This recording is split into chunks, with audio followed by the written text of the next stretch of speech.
Oke, jadi selamat datang di kuliah pertama. Di sini mungkin kita akan pelan-pelan ya, soalnya suara saya juga masih nggak enak gitu. Uh, tapi kita harus mulai materinya gitu ya. Jadi kita akan pelan-pelan tapi uh, lebih ke kita belajar bersama lah. Jadi di sini silahkan aja kalau misalkan nanti di tengah-tengah ada yang mau nanya, eh, mumpung masih bahasannya itu silahkan aja langsung disampaikan gitu.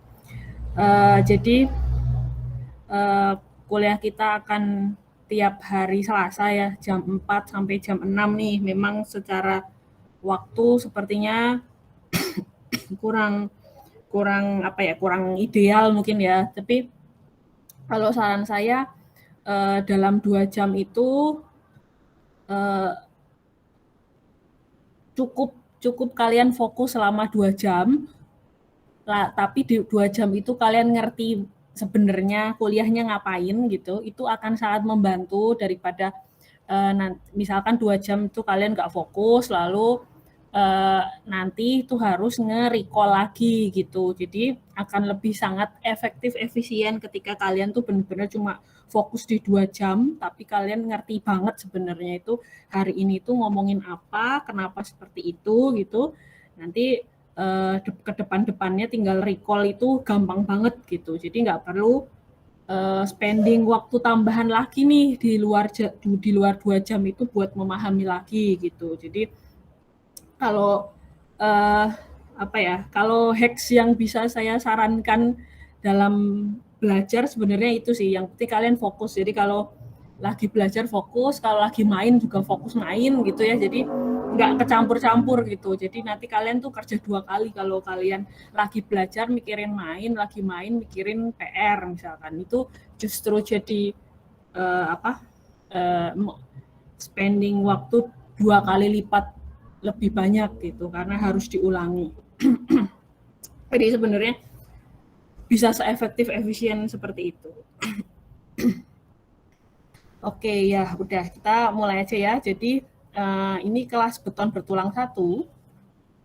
Mungkin pertama akan mulai dari tata tertib dulu. Chandra Felix bisa minta tolong bacain.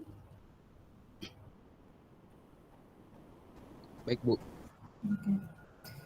Suara saya jelas kok? Iya, iya. Tata tertib yang pertama, siap untuk mengikuti perkuliahan 5 menit sebelum kuliah dilaksanakan. Yang kedua, absensi dilakukan melalui student portal. Yang ketiga, dalam proses kegiatan belajar mengajar secara online, mahasiswa harus siap bila dipanggil. Keempat, slide materi kuis tugas ujian akan dilakukan dengan IDE. Periksa IDE dengan berkala. Yang kelima, slide selalu dikirimkan setelah materi diberikan di kelas. Yang keenam, kuis akan dilaksanakan tanpa pemberitahuan dan dikumpulkan pada saat itu juga. Yang ketujuh, bila tidak mengikuti kuis, tidak akan ada susulan. Yang kedelapan, ada ketua kelas. Oke, terima kasih Chandra Felix. Jadi biasanya style saya seperti ini ya. Jadi sekali lagi kalau di kelas saya itu kalian serius tapi santai. Jadi nggak usah yang nggak usah yang gimana-gimana gitu. Jadi santai aja, kalau misalkan mau nanya sesuatu langsung tanyain. Bahkan kalau bisa kalian debat saya gitu ya. Jadi ya dengan catatan debat yang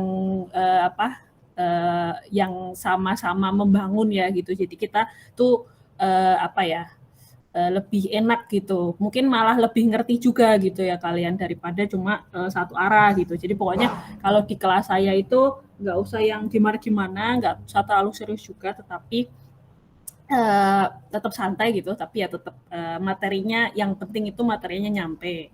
Nah, jadi biasanya saya tuh eh, saya sangat menyarankan 5 menit sebelum jamnya. Jadi kan ini kan jam 4 ya, berarti jam 3.55 itu kalian udah siap-siap tuh buka portalnya, siap-siap absen, siap-siap masuk ke Google Meet-nya gitu. Bahkan siap-siap buka laptop gitu kalau kalian belum belum ada di depan laptop gitu ya. Nah, karena paling lambat biasanya 5 menit itu udah saya mulai gitu karena kita berusaha efektif juga ya. Jadi kalau bisa ya sebelum 2 jam udah selesai. Jadi kalau molor-molor kan akan mengganggu jadwal kalian setelahnya gitu. Jadi pokoknya kalau bisa itu 2 jam itu seefektif kita bisa pakai gitu ya.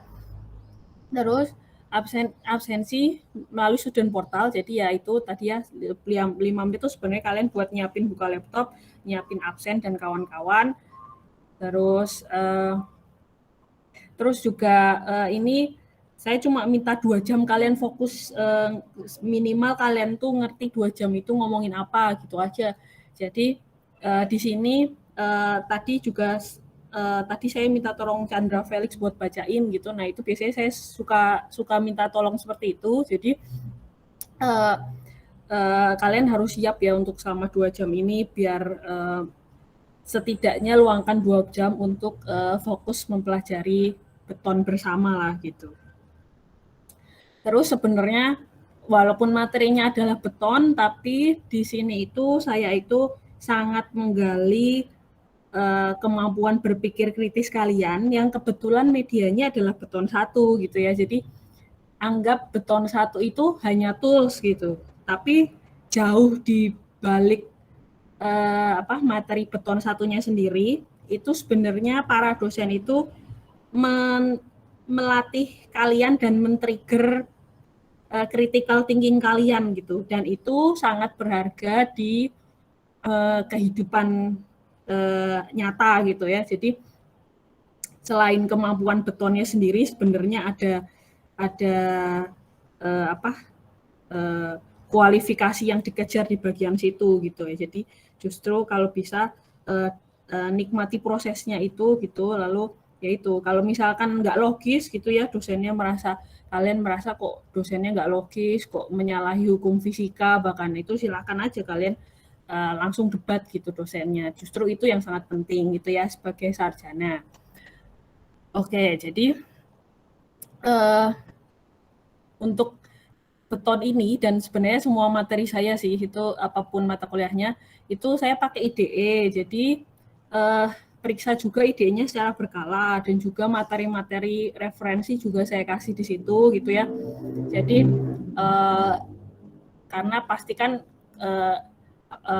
yang saya sampaikan di slide itu kan pasti diambil dari sesuatu tuh, entah itu textbook atau itu code dan seterusnya gitu. Jadi itu kalian bisa gali juga di situ. Kalau misalkan slide saya itu terlalu simple gitu, sedangkan kalian itu nggak terpuaskan alasan alasan yang kuatnya ini kayak masih miss nih misalkan. Nah, itu juga semua referensi ada di situ. Jadi silakan buka IDE secara berkala. Ya, termasuk nanti kalau ada kuis dan seterusnya ya ada di situ. Terus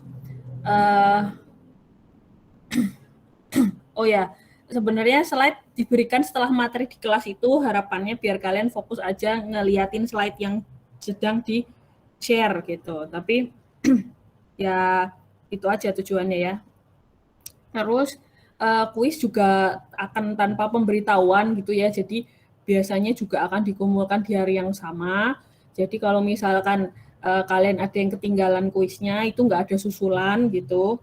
Tapi biasanya kuis ini saya buat untuk membantu nilai ujiannya. Jadi biasanya kalau misalkan nih kuisnya ada 12 misalkan ya, nanti 11 terbaik atau berapa terbaik gitu itu akan masuk ke komponen tugas dan kuis yang akan membantu ke nilai akhir gitu ya.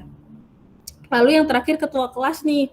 Nah, sebelumnya dari sini apakah ada yang ingin menyalonkan diri sendiri gitu sebagai ketua kelas atau ingin mencalonkan temennya yang dirasa kalian merasa temennya ini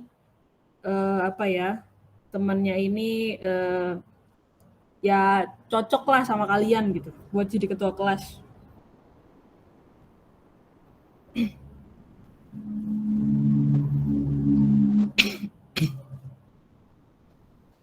Gimana ketua kelas?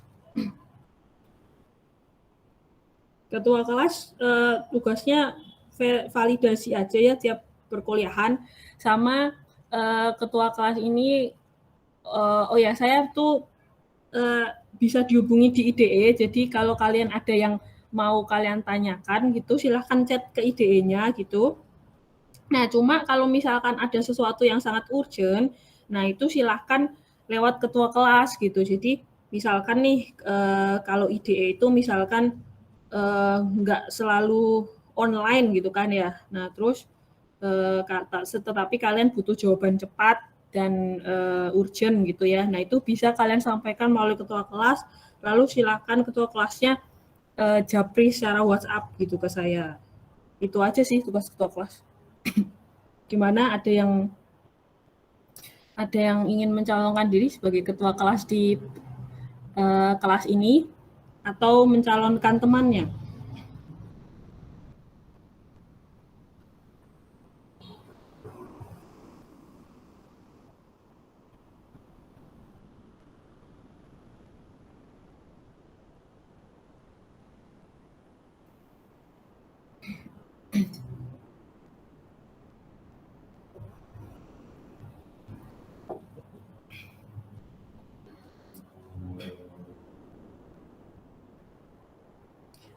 Gimana?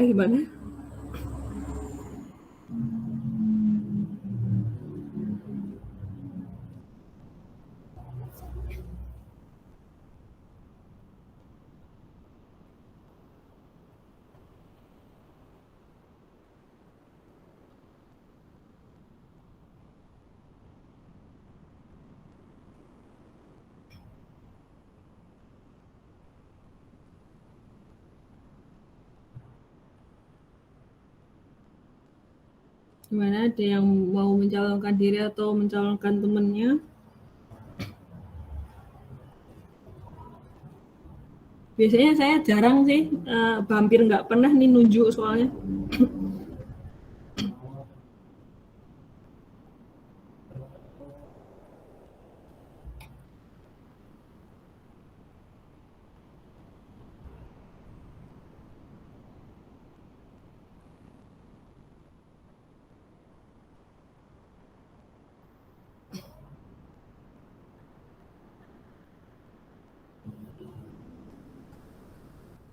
Biasanya ada yang mencalonkan diri sendiri atau kalau enggak mencalonkan temannya. Jadi saya nggak pernah menunjuk secara langsung ya. Jadi apakah ada yang mau ini?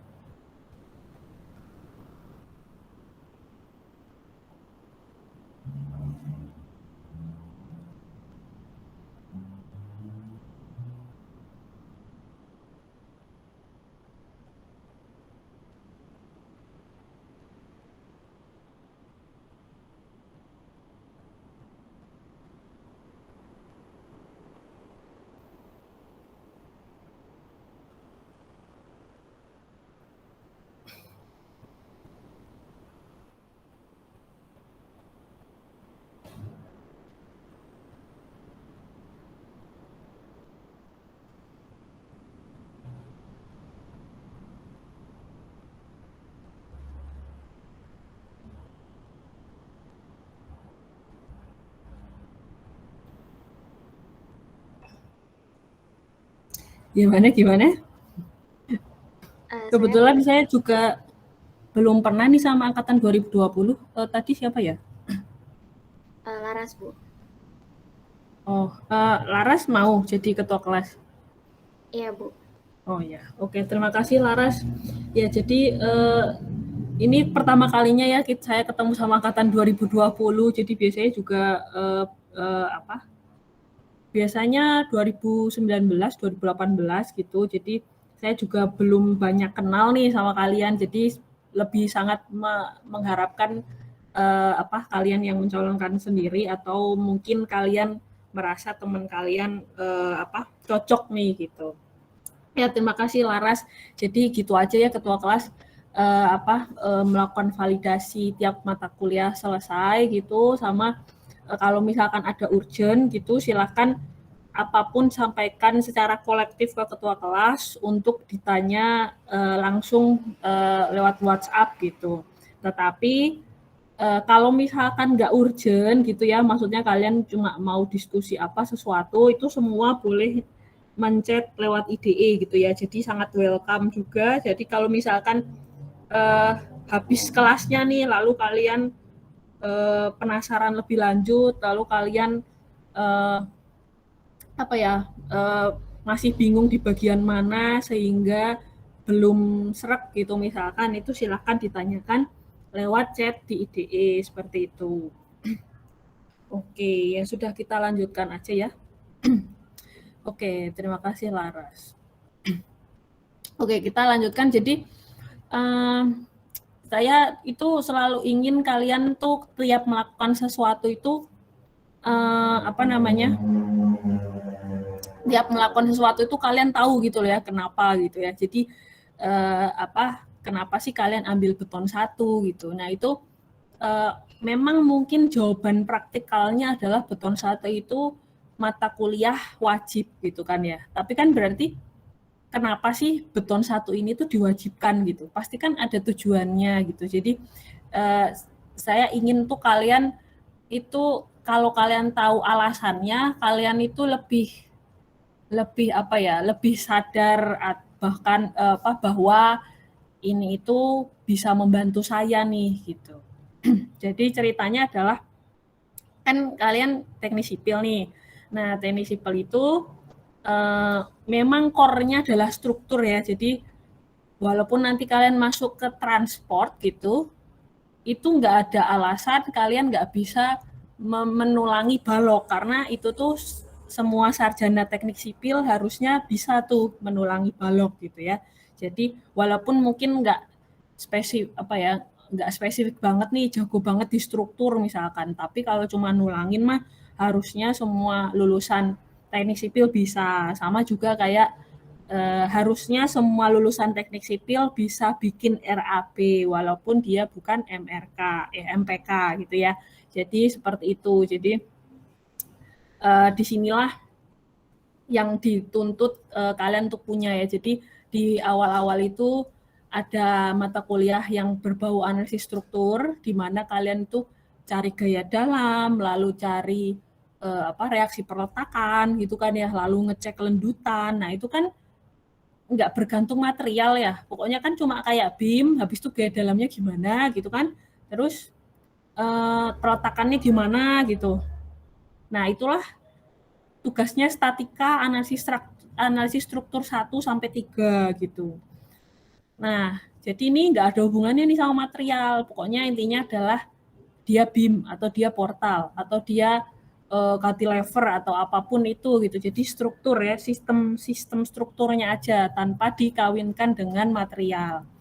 Nah, lalu sebenarnya material sendiri tuh ada banyak nih. Jadi sebaiknya kalian pakai beton, pakai kayu, apa pakai baja sih gitu kan. Nah, mulai ada mata kuliah yang concern ke material nih.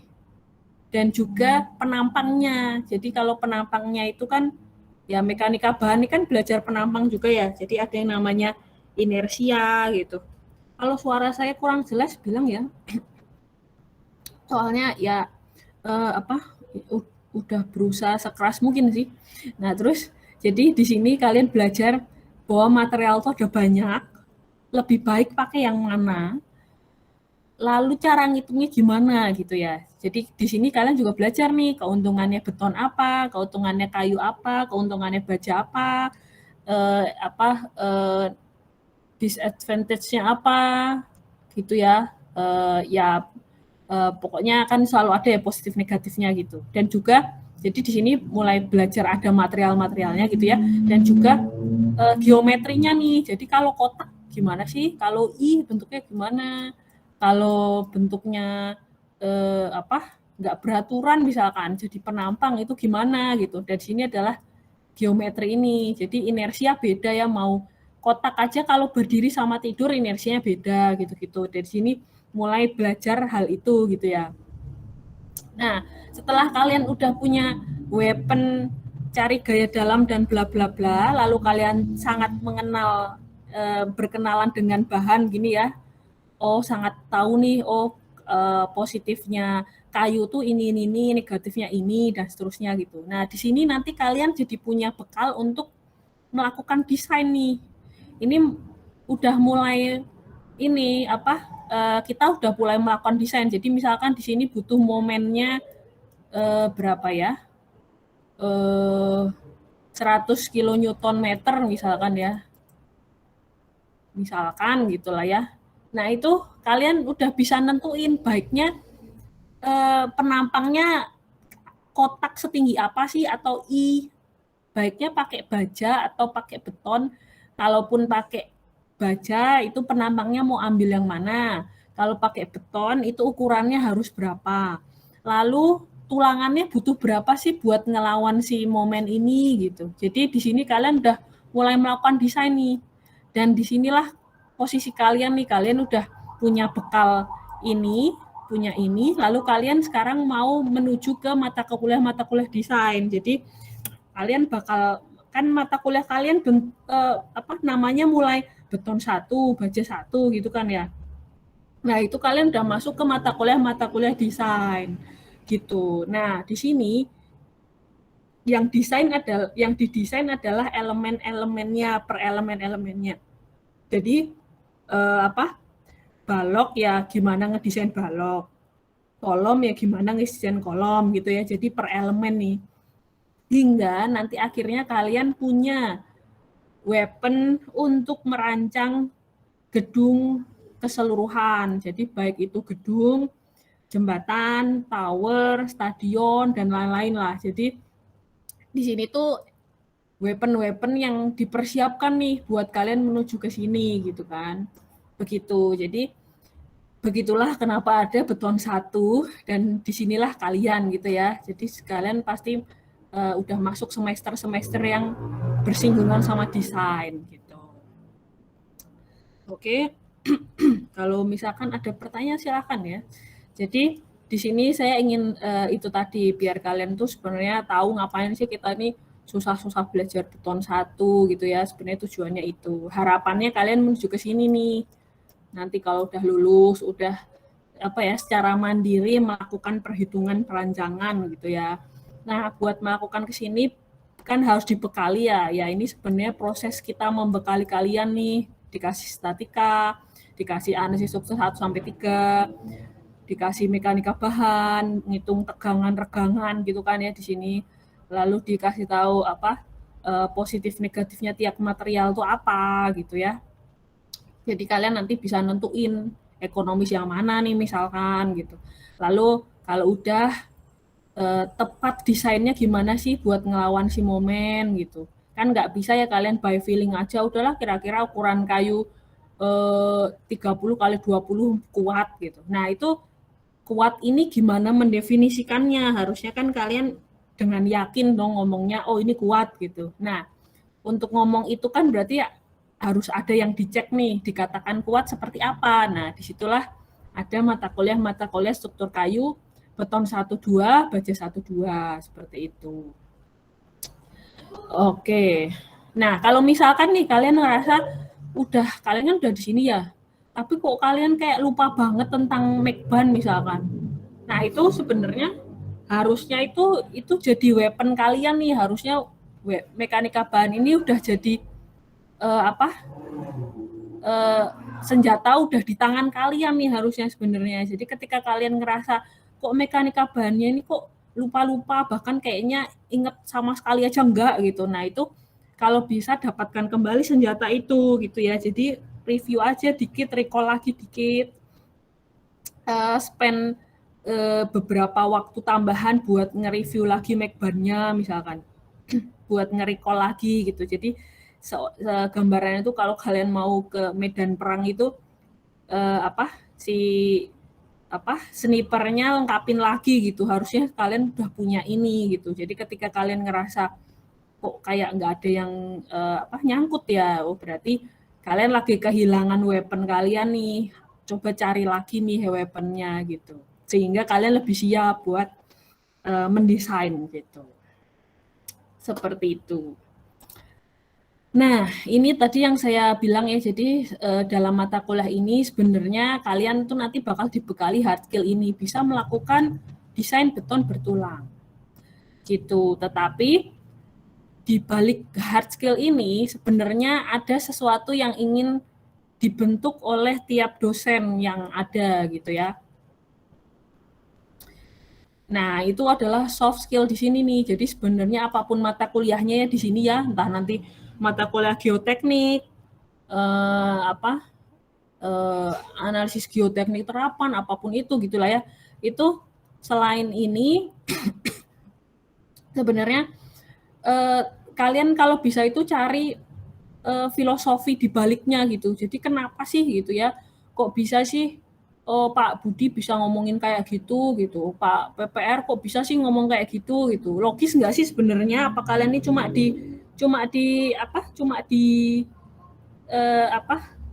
dihasut doang gitu misalnya ya. Jadi kalau bisa timbulkan itulah ya. Sebenarnya logis nggak sih yang diomongin dosen tuh gitu. Itu nggak apa-apa banget gitu. Jadi kalian coba explore lagi, pikir lagi gitu ya. Kok kayaknya kok nggak logis ya kayak gini nih. Bukannya kalau prinsip science tuh kayak gini ya misalnya gitu. Jadi kalau bisa eh, jangan cuma berhenti di step-stepnya ya. Jadi step-stepnya itu menurut saya eh, sangat sayang ketika kalian nih dapat A nih. Lalu kalian tuh hafal stepnya nih, gitu kan? Lalu dapat A. Tapi masalahnya beda dikit kalian bingung nih. Jadi kalau misalkan kan kalian suka ngapalin stepnya ada 10 misalkan. Masalahnya beda dikit aja. Itu nanti kalian bingung nih. Gitu. Itu karena kalian cuma tahu permukaannya doang. Gitu. Kalau bisa itu kenapa sih kok bisa ada 10 step ini gitu. Kenapa kok stepnya kayak gini gitu. Kenapa kok bisa berpikir seperti itu nih si dosennya ini gitu. Sebenarnya pikirannya logis nggak sih gitu. Jadi kalau bisa itunya yang digali ya karena itu yang lebih berharga nih. Jadi nanti permasalahan apapun mau diputar balik seperti apa, kalian jago nih di dunia nyatanya gitu. Itu yang justru sangat penting gitu ya. Itu selalu saya ingetin kalau tiap mata kuliah kalau bisa ini ya cari di balik filosofinya, jangan cuma nerima aja gitu. Ada 10 pokoknya telan aja gitu. Kenapa nggak ngerti misalkan. Kalau bisa tuh kalian tahu kenapanya aja selalu. Coba kalian selalu tanyain why gitu. Kenapa kok Pak PPR ngomong gini ya? Kenapa kok Bu Dina bisa ngomong kayak gitu gitu. Itu ya. Terus disitulah kalian juga berlatih untuk berpikir runtut gitu loh. Jadi, oh karena ada masalah ini, makanya orang ini bisa mikir kayak gini. Nah, kalau kayak gini sesuai dengan hukum ini akan menjadi seperti ini gitu loh. Jadi, ini tuh ada pola berpikir yang di sini nih gitu. Jadi, kalian bisa terbiasa tuh berlatih kayak gitu. Jadi kalau misalkan nanti di dunia nyata nih ada masalah ada suatu alat yang bisa menjanjikan keuntungan yang sangat besar gitu. Nah, orang yang terlatih berpikir kritis, dia akan mencari tahu skemanya gimana sih kok saya bisa untung gitu. Kalau dicari tahu aja tetap nggak ngerti gitu kan ya. Itu kan berarti nggak logis ya gitu loh. Jadi kalau kalian terlatih berpikir kritis itu udah kayak gitu tuh. Jadi lu kok bisa sih alatnya bisa disinyalir untuk menyembuhkan corona misalkan. Emang proses kerjanya gimana sih si alatnya itu gitu. Kalian nggak harus jago di mesin misalkan, tetapi kalian nangkep nih, oh idenya gini, dengan pakai alat ini itu bisa mengubah ini jadi ini sehingga seperti ini gitu. Jadi kalian kalau bisa tuh dapetin ininya, idenya itu gitu. Jadi kalian nggak perlu jago banget di bidangnya, tetapi kalian merasa itu make sense gitu. Dan itu logis, dan itu sangat penting juga. Nah, kalau kalian udah terbiasa kayak gitu tuh, mencari tahu why, lalu berpikir secara runtut. Nah, ini yang akan kalian dapatkan nih di akhir. Jadi kalian tuh punya skill kalau ada masalah itu gimana caranya kalian cari solusinya, bukan malah kalian cuma memperkeruh suasana gitu loh. Jadi Kalau orang teknik itu ya biasanya kalau dia datang, masalah itu selesai, bukan malah kalau kalian datang masalahnya itu tambah runyam gitu loh. Jadi itu yang diharapkan gitu. Kita kalau bisa tuh punya problem solving gitu, nggak cuma memperparah suasana lah ya, tapi kita juga bisa memperpose solusi gitulah. Nah itu, jadi ini justru penting banget nih. Jadi yang diharapkan dari lulusan sarjana itu sebenarnya kayak gini gitu. Jadi saya nggak tahu nih nanti kalian tuh masih tetap di sipil atau enggak, masih tetap menulangin beton atau enggak gitu ya. Tapi saya sangat berharap itu kalian mendapatkan sisi ininya gitu. Jadi bahkan nanti mungkin kalian bahkan kerja di bank gitu. Ini kan kepake ya gitu loh. Walaupun kalian nggak terus-terusan benar-benar ngedesain beton gitu loh. Tapi sebenarnya ini tuh cuma tools untuk kalian menerapkan ini semua gitu. Karena ini yang membentuk kalian nih jadi individu yang bisa bisa produktif di masyarakat gitu. Jadi ini kepake permasalahannya apapun. Jadi kalau tetap di sipil ya kepake juga, kepake banget gitu kan. Mau nggak di sipil juga tetap terpakai seperti itu. Oke, jadi ini penting ya, kenapa saya selalu mengingatkan kalau tiap kuliah jangan cuma kejar A-nya doang atau step-nya doang kalian apalin tapi nggak tahu sebenarnya step-nya itu ngapain. Kalau bisa terus gali secara dalam gitu ya. Begitu, karena itu sangat penting. Oke. Lalu ini adalah bahannya ya. Jadi textbook pakai punyanya James K. White ini.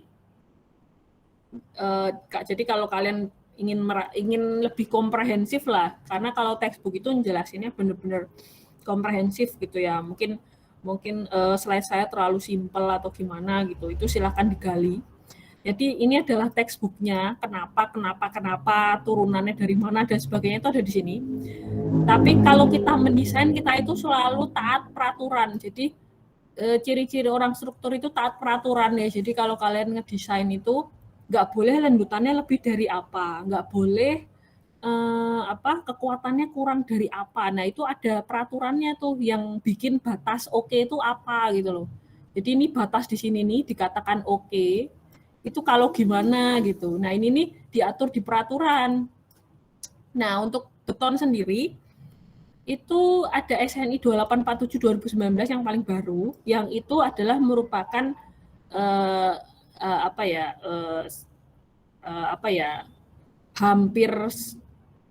hampir saduran full sih, tapi tetap ada modifikasinya ya dari ACI ini 31814 gitu ya. Kalau mod ini modified, jadi SNI ini diambil dari sini, tapi ada sedikit modifikasi, tapi ya minor lah ya. Secara garis besar hampir sama semua gitu.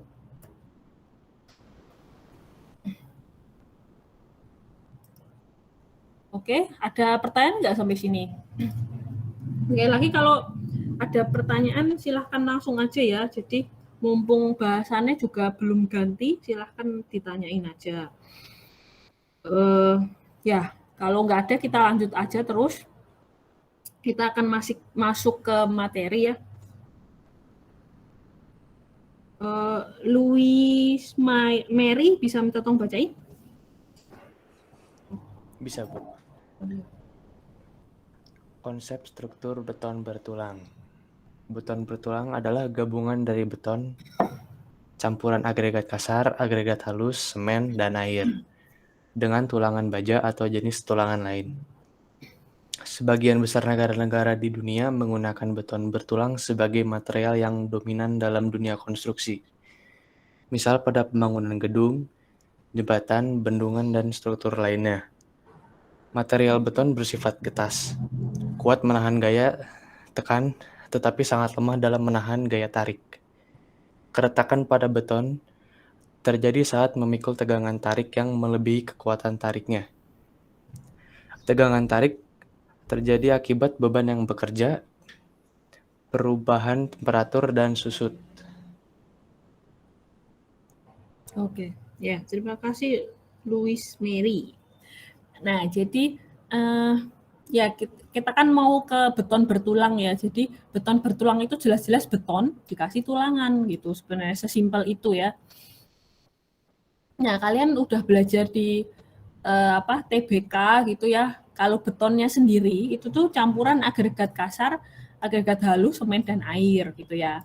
Nah, lalu nanti di mata kuliah ini akan kita kasih nih tulangan.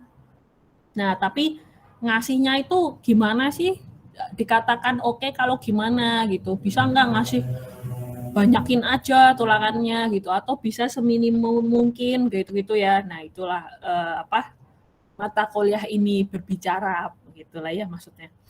Nah, terus juga kalian tuh sejauh mata memandang ya kalian jalan-jalan di jalan gitu, itu kan pasti ngelihatnya beton ya.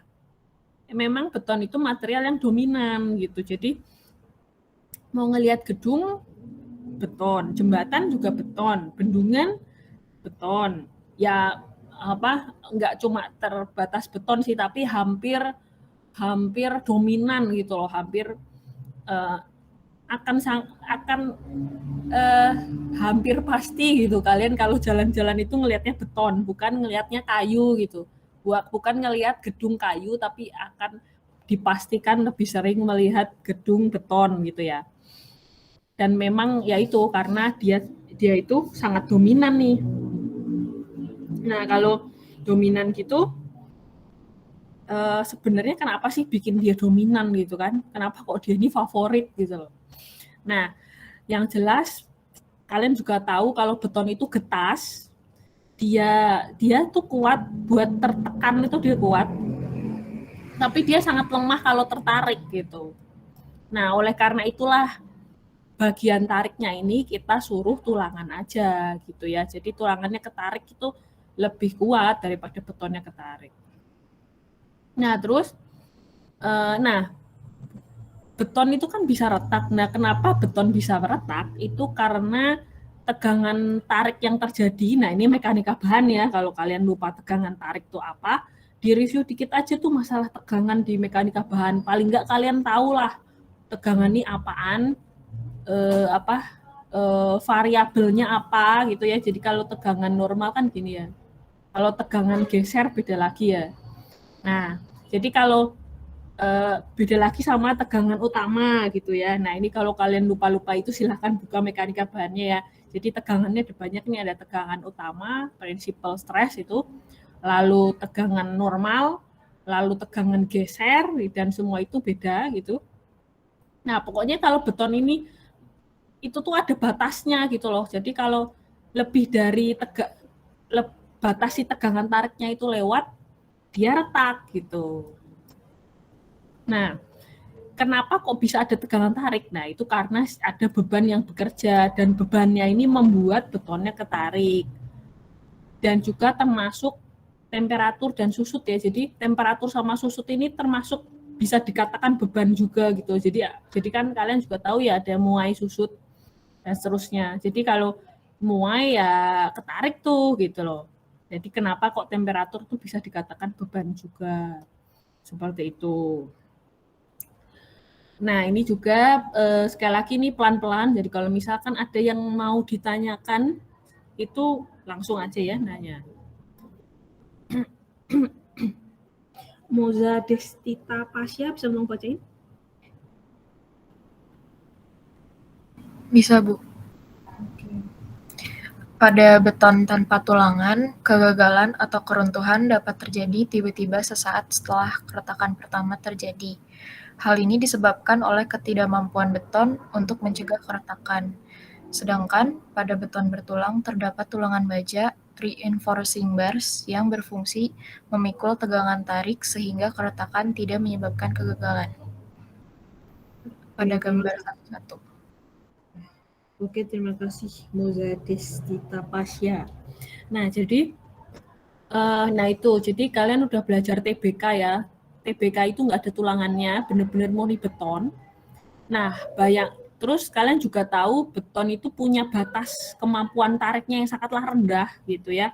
Jadi kalau dia tuh tertekan sangat jago gitu ya, tapi kalau tertarik dia sedikit aja dia itu sangat lemah gitu ceritanya. Nah, jadi kalau bayangin aja si beton TBK itu yang kalian lakuin TBK itu berarti kalian tuh angkatan corona ya. Jadi kalian nggak pernah ngelihat ya. Ya tetap kalian coba cari tahu ininya ya, walaupun mungkin mungkin kok kadang-kadang kelihatan abstrak gitu ya, tapi kalian bisa coba cari tahu lebih dalam gitu ya, tetap nggak menutup, intinya adalah keadaan jangan sampai menutup menjadikan kalian excuse gitu loh, kalau sebenarnya tuh kalian tuh pasti bisa kalau kalian mau gitu. Jadi mungkin walaupun dengan segala keterbatasan ini gitu, mungkin kalian nggak beneran praktikum dan kawan-kawan gitu kan ya, tapi kalian bisa cari tahu banyak dari banyak sumber gitu. Jadi ya bayangin aja tuh beton tuh nggak ada tulangannya tuh gitu ya, itu juga kalian bisa search gitu ya. Nah itu begitu dia tertarik dikit dia tuh retak. Nah itu kalau dia lanjutin langsung hancur tuh. Jadi langsung kegagalannya tuh langsung tiba-tiba gitu loh, langsung kayak nggak ada early warning system yang lumayan secara delta T waktu gitu cukup gitu. Jadi benar-benar kegagalannya tuh secara tiba-tiba. Kalian nggak sempet dapat wanti itu wah mau runtuh nih gitu. Jadi sebegitu tiba-tibanya kegagalan beton gitu, kalau dia udah retak gitu. Jadi kalau dia udah retak nih, lalu bebannya tuh tetap atau malah nambah, langsung aja runtuh seketika gitu loh. Jadi maksudnya itu poinnya adalah, jadi dapat terjadi tiba-tiba sesaat setelah keretakan pertama terjadi gitu. Nah, jadi ini tuh membahayakan dong. Jadi bayangin aja kalian nggak dapet, bahkan kalau kalian tsunami aja kalian ada early warning system ya. Mau ada tsunami gitu kan, sehingga kalian punya waktu untuk siap-siap mengungsi gitu. Nah, itulah yang idenya gitu. Kita itu pengen sesuatu itu jangan tiba-tiba dong. Jadi kita tuh bisa siap-siap gitu loh. Nah, oleh karena itu kita nggak suka nih kegagalan yang secara tiba-tiba kayak gini. Jadi kan jadi bayangin aja kalian ada di gedungnya itu retak dan benar-benar habis sesaat keretakan langsung fail gitu, langsung runtuh gitu kan, kalian langsung kejatuhan kan gitu. Jadi nggak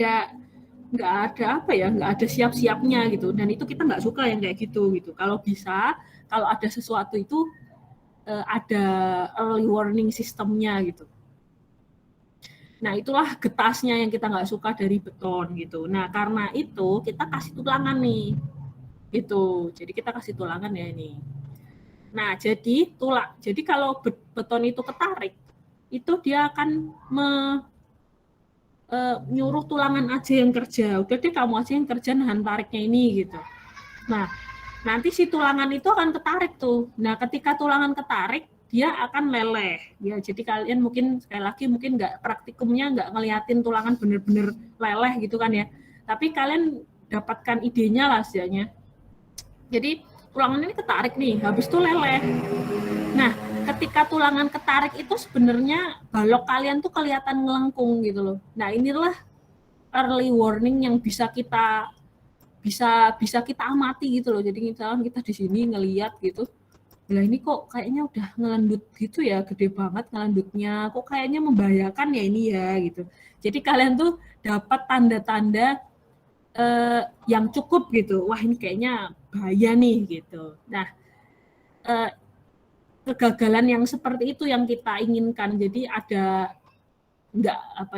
waktunya cukup lah, nggak langsung tiba-tiba ambrol gitu loh kan. Kalau ambrol bahaya ya gitu.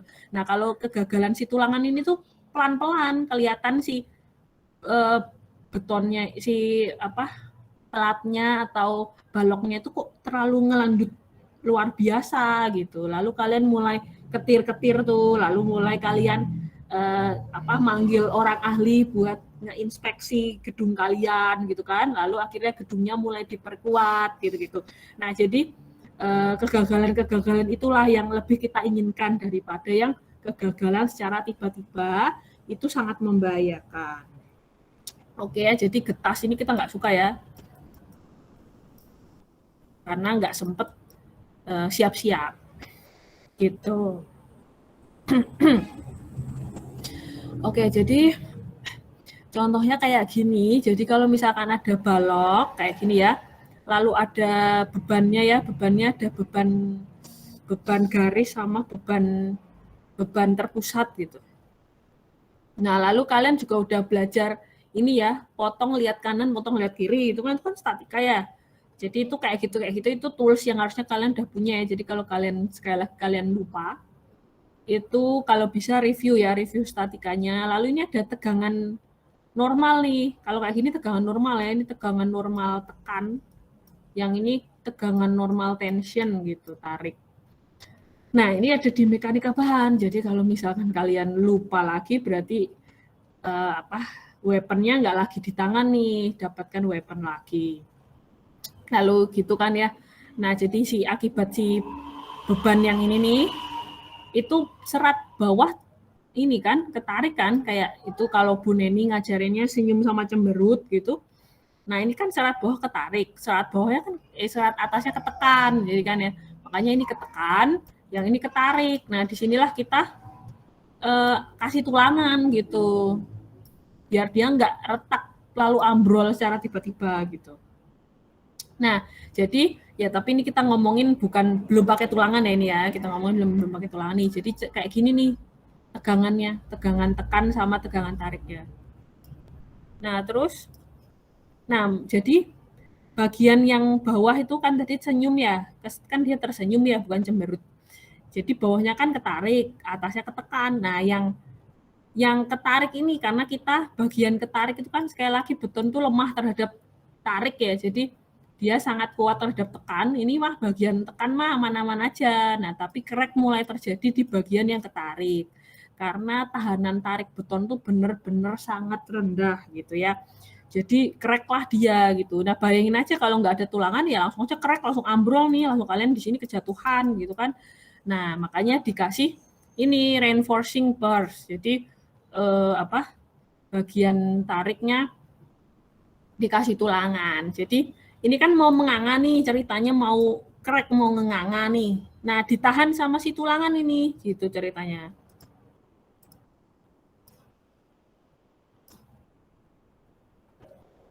Ya ini jadi bayangin aja ini mau nganga gitu ya, terlalu di sini ada tulangannya gitu. Yang nahan nganganya itu gitu. Jadi kan kalau mau nganga 3 cm misalkan, berarti kan harus bisa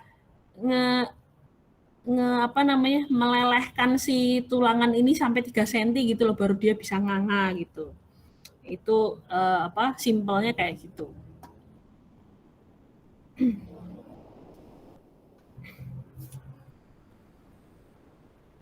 Jovian Jusniwan bisa tolong bacain? Bisa, Bu.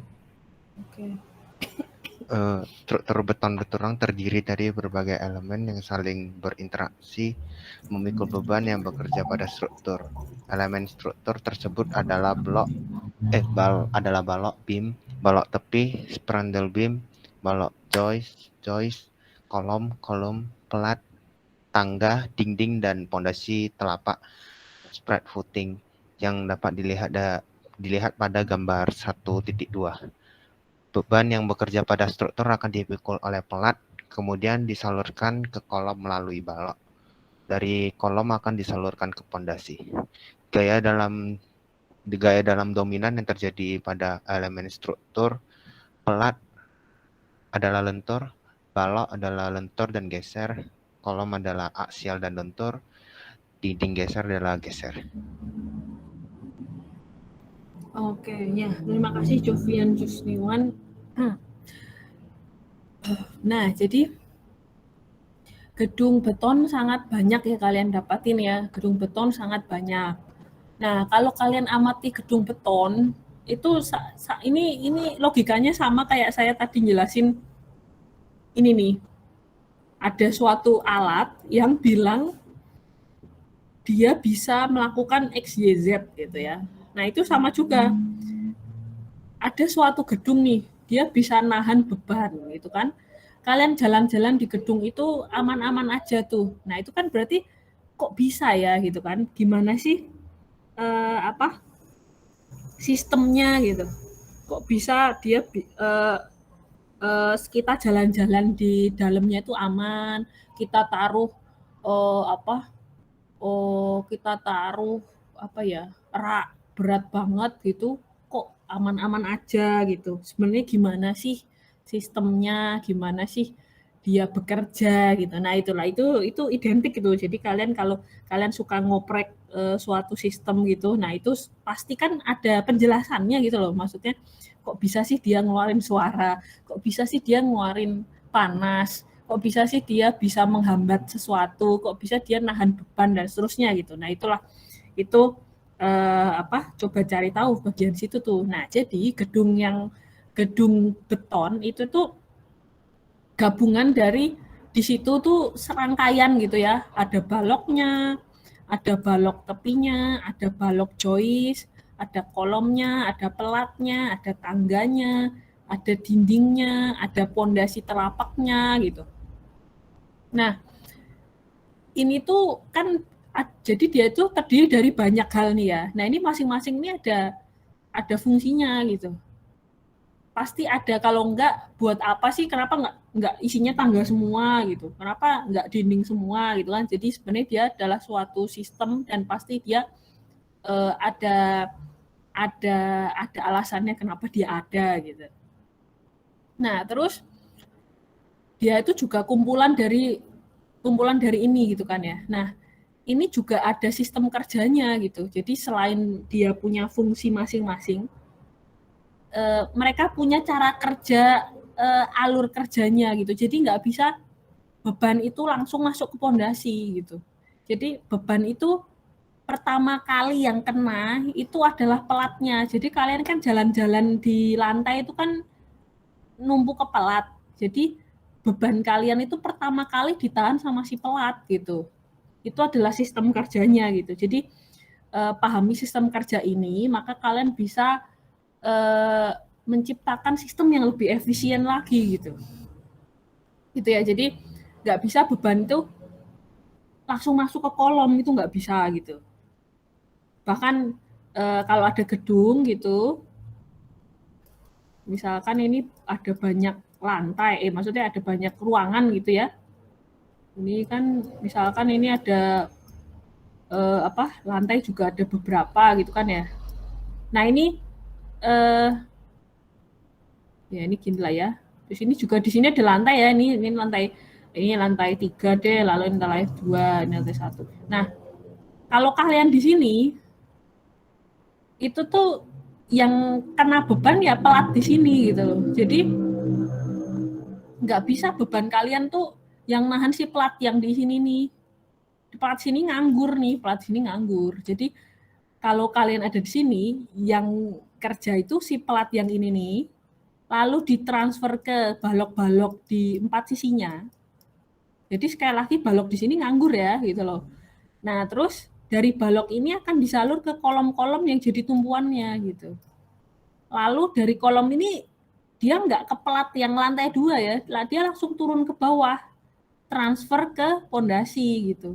Jadi pelat di sini juga nggak ada hubungannya nih sama pelat yang di sini. Jadi beban kalau kalian bebanin di sini, pelat yang di sini tuh nothing to do gitu loh dengan beban kalian di sini gitu. Jadi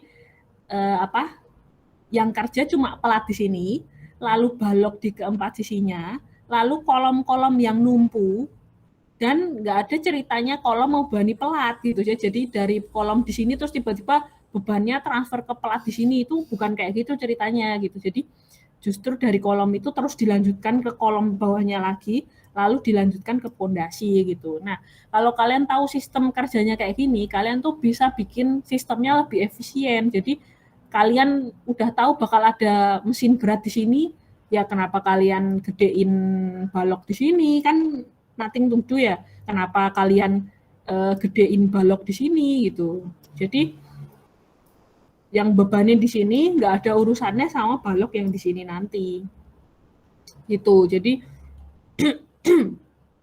kalau kalian tahu sistem kayak gitu tuh gimana cara sesuatu bekerja, kalian bisa menyarankan, oh kalau kayak gitu akan lebih signifikan kalau saya lakukan A daripada B gitu ya. Gitu. Jadi itu adalah idenya. Oke, jadi proses terima bebannya itu tadi ya, beban pertama kali itu keterima di pelat, lalu pelat itu akan menyalurkan ke tumpuan-tumpuannya. Nah, tumpuan pelat itu adalah balok-balok di keempat sisi si pelat. Nah, nanti si baloknya itu juga kan dibebani dari si pelat kan, dia melendut, ngelentur gitu. Nah, keluar reaksi perotakan juga si balok. Nah, reaksi perotakan itu masuk ke kolom gitu. Nah, lalu kolomnya juga bekerja masuk reaksi perotakan ke pondasi kayak gitu. Jadi itu semua reaksi perotakan gitu. Itu maksudnya itu ya. Jadi penyaluran beban sebenarnya reaksi perotakan itu sama kayak kalau kalian neken orang 10 kilonewton, orang itu merasa tertekan 10 kilonewton gitu ya, aksi reaksi, jadi reaksi perotakan itu. Nah, itu ya jadi sebenarnya kita itu ya, hukum Newton aja kayak keluar reaksi perotakan. Jadi kalau ada berat gedung sebesar 10 ton misalkan ya ini ya. Ini di pondasi ini reaksinya 10 ton ya. Sebenarnya itu yang masuk ke situ sebesar 10 ton sehingga ada ini reaksi perotakan 10 ton yang ngelawan juga gitu ya. Jadi itu adalah suatu aksi reaksi. Oke, jadi gitu ya prosesnya. Jadi ada yang namanya pelat, balok, kolom, dinding geser, dan kayak gitu tadi namanya load pad ya, load pad. Jadi kalau kalian tahu alur menyalurkan beban ini, itu tadi, kalian bisa menyarankan oh ya udah kalau gitu pelat sini aja yang jadiin kita fokus gitu loh. Jadi kalian bisa mempropos sesuatu itu lebih efektif efisien. Kalau tahu ini proses load pad-nya. Jadi kalau udah tahu wah ternyata ketariknya bagian bawah. Nah, lu ngapain kalian banyak-banyak naruh tulangan di atas. Nah, gitu-gitulah. Jadi load pad ini penting. Itu sama halnya kayak kalian ini tadi ya, mengetahui bagaimana suatu sistem bisa bekerja. Nah, itu pentingnya di situ. Jadi kalian efektif efisien ketika mendesain. Nah, ini gambarnya kayak gini ya. Jadi kalau kalian jalan-jalan di sini misalkan, ya pelat ini yang kerja nih. Pelat di sini nggak ada hubungannya. Kalau kalian jalan di sini, pelat di sini nganggur. Pelat di sini pun juga nganggur. Jadi dari sini tuh nggak ada membebani pelat di sini gitu, nggak ada. Jadi kalau beban di sini ya beban di sini aja. Dia bakal nyalurin ke balok yang di sini. Ya pokoknya balok-balok tumpuan si pelat kan, ini kan berarti kan ini gitu kan. Nah nanti si baloknya ini kan melentur, dia kan numpuk ke kolom, keluar reaksi perotakan nih di balok ini adalah beban inilah yang akan membebani si kolom. Lalu kolom di sini nggak akan dia repot-repot ke sini dulu bebannya, dia akan langsung terusin bebannya sampai pondasi gitu. Kalau masih ada yang nggak ngerti, nanya aja ya.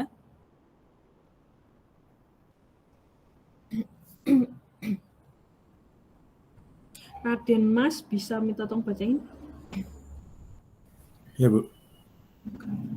Kelebihan dan kekurangan struktur beton bertulang. Kelebihan beton bertulang, ekonomis, mudah dibentuk sesuai dengan keperluan desain, lebih tahan terhadap api bila dibandingkan dengan material lain, memiliki kekakuan yang tinggi, biaya perawatan rendah. Kekurangan beton bertulang, memiliki kuat tarik yang rendah, memerlukan backcasting atau cetakan dan penumpu sementara atau perancang, kekuatan per unit volume relatif rendah, dan terakhir perubahan volume dengan bertambahnya waktu. Ya, terima kasih Raden Mas.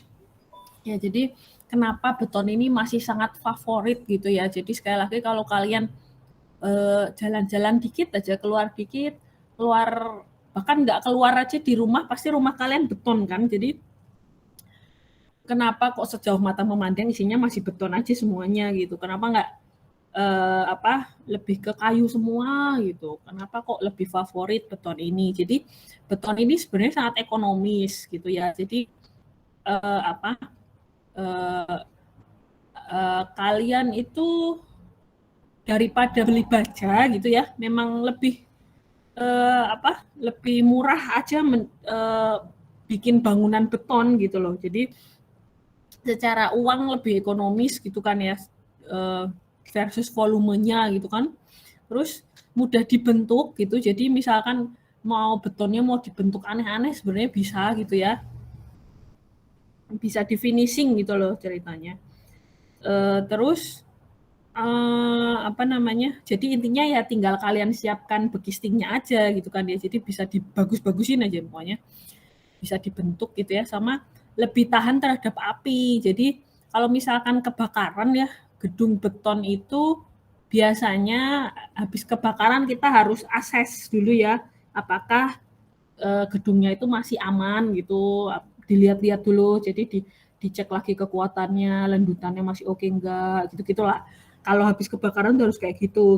Jadi kalau kalian ngeliatin gedung habis kebakaran gitu ya, itu harus di-assess dulu kekuatannya. Sama kalau di Bandung itu ada The Kings, itu habis kebakaran misalkan, itu harus di-assess dulu kayak gitu. Nah, tetapi jadi setelah di-assess itu bisa tahu nih, oh masih oke kok kekuatannya gitu, atau oh perlu diperbaiki nih bagian sini doang gitu, atau harus didemolis semuanya gitu. Nah, kebanyakan gedung beton kebakaran itu setidaknya cuma perlu diperkuat dikit gitu loh, jadi masih oke gitu. Dengan catatan tadi ya, harus assessment dulu, fire assessment gitu, habis kebakaran oke atau enggaknya, tadi caranya kayak gitu. Nah, tapi rata-rata masih bisa lah untuk di-upgrade gitu loh, masih oke gitu. Gitu ceritanya. Jadi ya bayangin aja kalau gedung kayu kebakaran kan habis ya. Lalu kalau gedung baja kebakaran ya bayangin aja, baja itu metal ya, kalau kebakaran itu kan metal itu konduktor panas yang sangat baik ya. Nah gitu, jadi mungkin damage-nya sangat beda lah gitu. Kalau damage ke beton itu lebih ya selama betonnya, jadi covernya oke gitu kan ya, nggak nyampe ke tulangan gitu kan, selimut beton maksudnya gitu. Jadinya bukan konduktor panas gitu, jadi masih secara damage masih bisalah bisa dikatakan nggak terlalu parah gitu. Seperti itu. Jadi kenapa dikatakan dia lebih tahan terhadap api gitu ya. Terus memiliki kekakuan yang tinggi ya. Bayangin aja ya kalau kalian kolom coba kalau sekarang kalian di rumah itu kalian mulai ngeliatin lah ukuran kolom rumah kalian gitu, yang biasanya yang ada menonjol gitu, itu kolom tuh kalau dia rata gitu biasanya dia cuma dinding bata. Nah kalau ada yang menonjol di ujung-ujung, di sudut-sudut, nah itu kan si kolom. Nah kalian bisa lihat tuh ukurannya berapa sih, 20 cm ada nggak sih gitu, 30 cm ada nggak sih gitu. Nah sebenarnya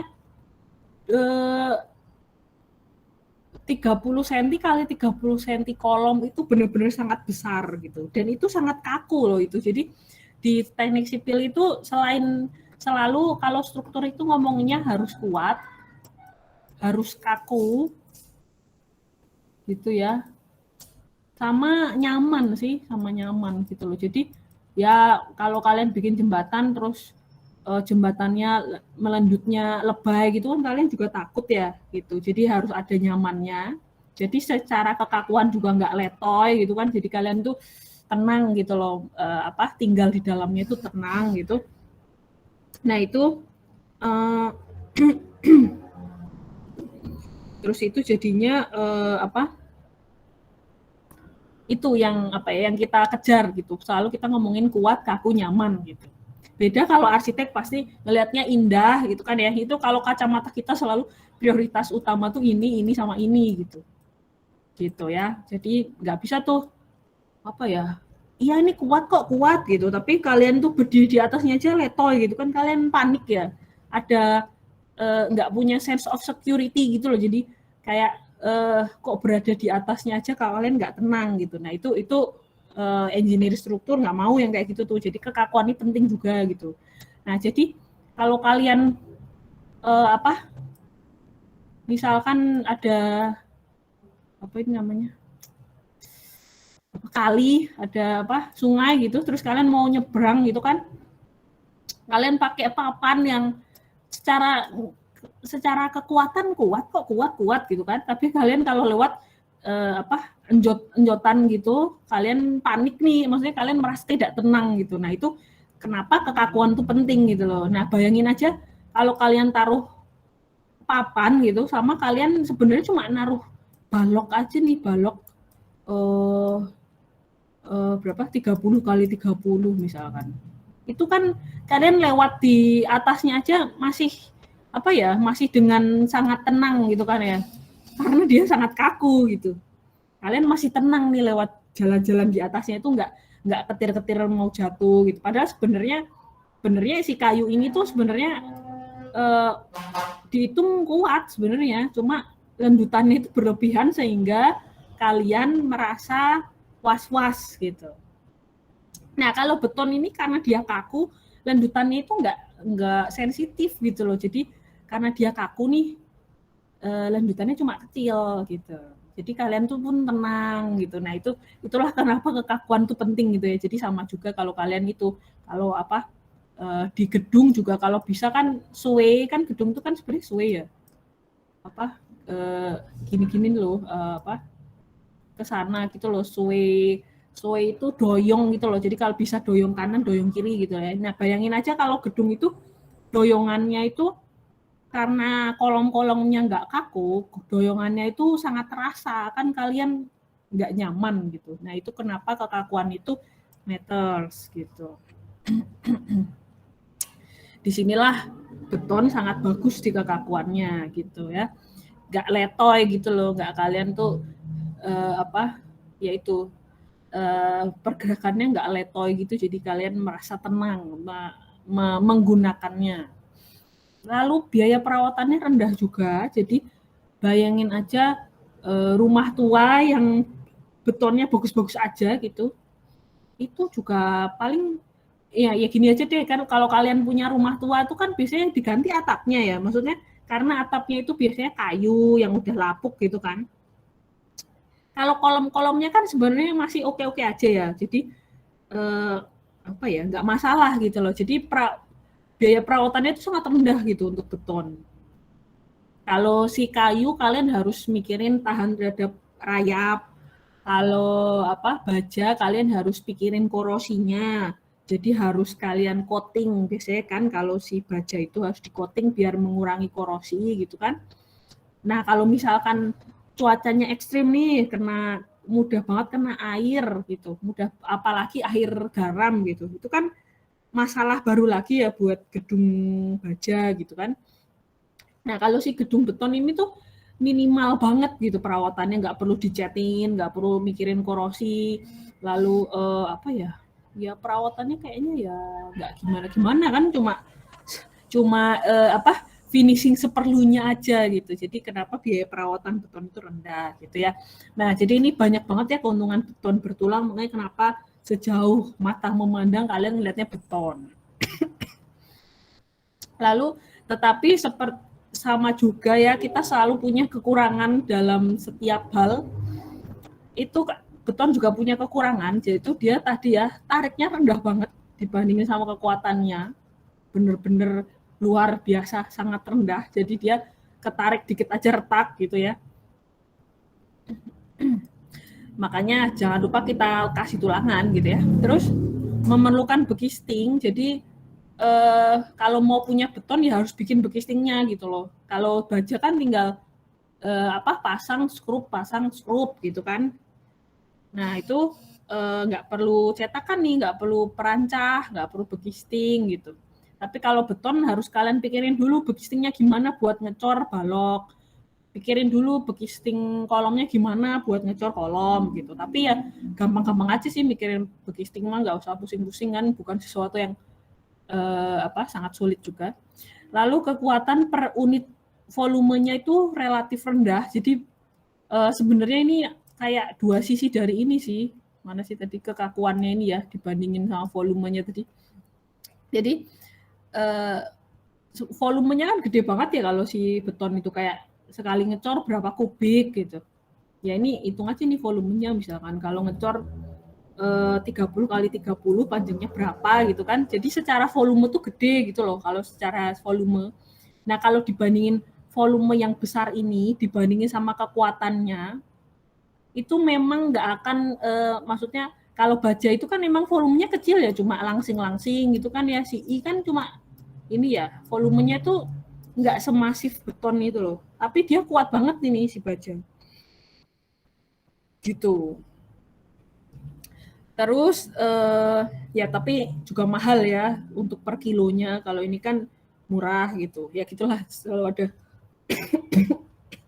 aja negatif dan positif. Terus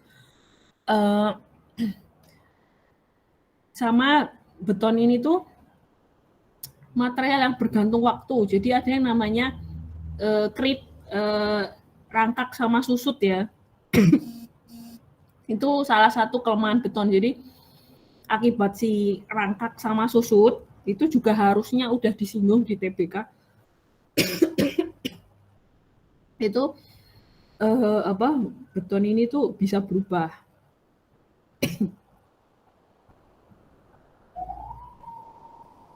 Propertinya bisa berubah bergantung waktu seperti itu. Sekali lagi kalau ada yang nanya silakan nanya ya.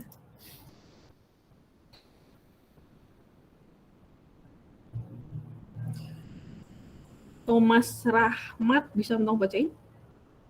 Bisa, Bu. Peraturan perencanaan. Untuk terjaminnya keamanan dalam perencanaan, maka dibuat peraturan atau code. Sebagai contoh, ACI atau American Concrete Institute, IBC International Building Code, Eurocode nomor 2 Design of Concrete Structures. Peraturan yang berlaku di Indonesia adalah SNI atau Standar Nasional Indonesia, khusus untuk beton adalah SNI 2847 yang mengadopsi dari ACI. Oke, terima kasih Thomas Rahmat. Nah, jadi ini tadi juga udah disinggung, jadi engineer struktur tuh taat peraturan. Jadi dia itu tahu banget lendutan tuh harus batasnya berapa sehingga nggak terlampaui. Tegangan batasnya harus berapa sehingga nggak terlampaui. Lalu kekuatan juga. Jadi sangat taat peraturan tuh.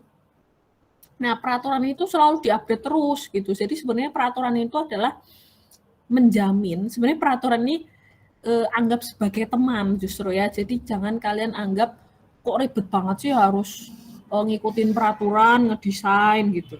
Jadi sebenarnya ya diganti aja mindsetnya. Jadi dengan kalian ngikutin aturan A sampai Z ini, kalau kalian ngikutin semua serangkaian ini, kalian tuh dipastikan desain kalian itu oke gitu loh. Desain kalian tuh aman gitu. Tanpa kalian harus benar-benar riset nih. Jadi misalkan benar-benar di riset gitu loh. Bebannya kan, misalkan kalian mau desain rumah, kalian nggak perlu counting dulu gitu loh, beban, bener-bener bebannya harus dihitung. Rata-rata ada 5 orang. 5 orang itu selalu ada di rumah. Jadi berat tiap orang sekian, nggak perlu kayak gitu. Jadi kalian tuh nggak perlu ribet-ribet kayak gitu. Tinggal ikutin aja. Peraturan tuh bilang kalau rumah itu beban harus sekian gitu. Jadi pokoknya justru sebenarnya peraturan ini shortcut kalau kalian nggak mau melakukan riset-riset yang sangat detail. Jadi cukup aja desain ngikutin peraturan ini dari A sampai Z, itu dipastikan gedung kalian safe gitu. Itu. Jadi malah sebuah garansi berarti ya. Jadi peraturan itu kayak menggaransi kalian gitu loh, kalau gedung kalian akan safe kalau kalian mengikutinya gitu. Jadi sebenarnya peraturan itu ada untuk membantu desainer yang nggak sempet melakukan riset-riset yang mendalam gitu. Nah, beda kalau kalian engineer iya, riset juga iya, nah itu kalian bisa ngeriset tuh, kok peraturan bilangnya A ya, kok bisa sebenarnya nggak segitunya lah gitu. Atau malah ternyata si A ini masih membahayakan nih gitu. Nah, disitulah orang-orang riset tuh yang mengupgrade terus peraturannya. Jadi setelah dia melakukan riset gitu, kok ternyata aspek A itu membahayakan tetap ada di peraturan gitu. Nah, makanya nanti peraturannya update, makanya peraturan itu terus update. Kalau yang tadi ya ini kan tahun 2014 nih. Ini kan 14 itu 2014. Nah, nanti udah keluar tuh yang 2016, nanti keluar lagi 2020, keluar lagi terus gitu. Jadi peraturan itu selalu diupdate berdasarkan temuan-temuan di lapangan. Jadi kalau kalian nggak sempat untuk melakukan riset yang mendalam, tinggal ikutin aja peraturannya. Peraturan menggaransi gedung kalian itu aman secara 50 tahun. Oh ya, sebagai informasi juga ya, gedung kalian tuh sebagai engineer cuma perlu mendesain gedung selama 50 tahun. Jadi kalau target kalian cuma 50 tahun gitu. Jadi kalau ada gedung nih umurnya 100 tahun. Ya, maksudnya gimana ya? Maksudnya setelah 50 tahun belum tentu gedungnya itu langsung pasti hancur gitu ya. Pokoknya intinya kita tuh cuma disuruh ngedesain gedung yang aman secara 50 tahun gitu. Terlepas nanti dia umur 51 kenapa gitu, ya udah gitu, udah lewat dari masa layannya gitu. Tapi biasanya gedung-gedung yang udah tua itu kita rehabilitasi lagi gitu. Makanya kenapa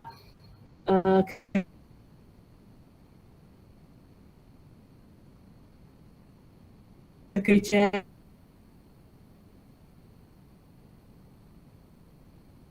gitu kan banyak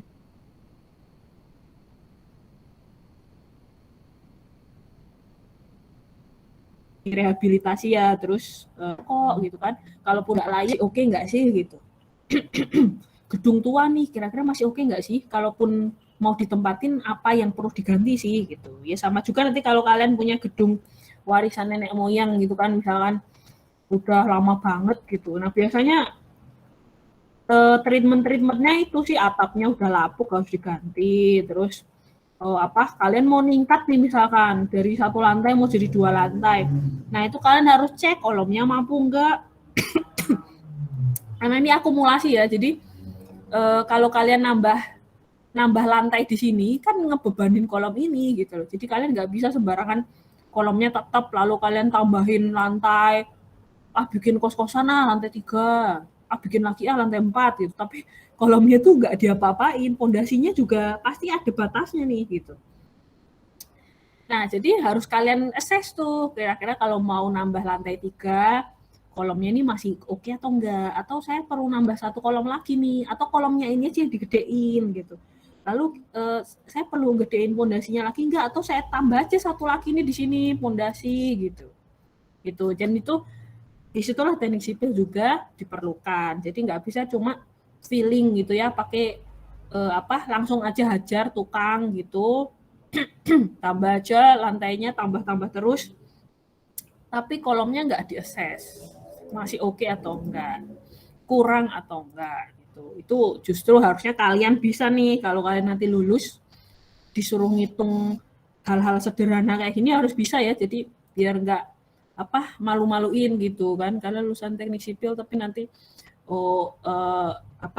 misalkan siapa Laras ya, misalkan tadi Laras saya mau rumah mau direnov nih, mau ditingkatin, kira-kira harus gimana ya misalkan. Ya itu kalau bisa atau mau buka gym nih, mau buka gym di rumah, kira-kira masang-masangin itu apa namanya alat-alatnya itu gitu kan ya, itu masih oke nggak sih? Kan biasanya harus ada installment alat-alatnya ya, sama apa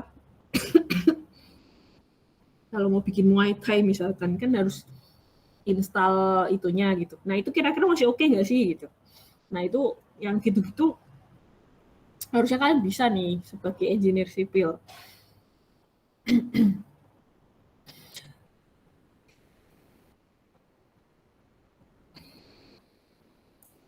Gaitsa Hafsari bisa mau bacain?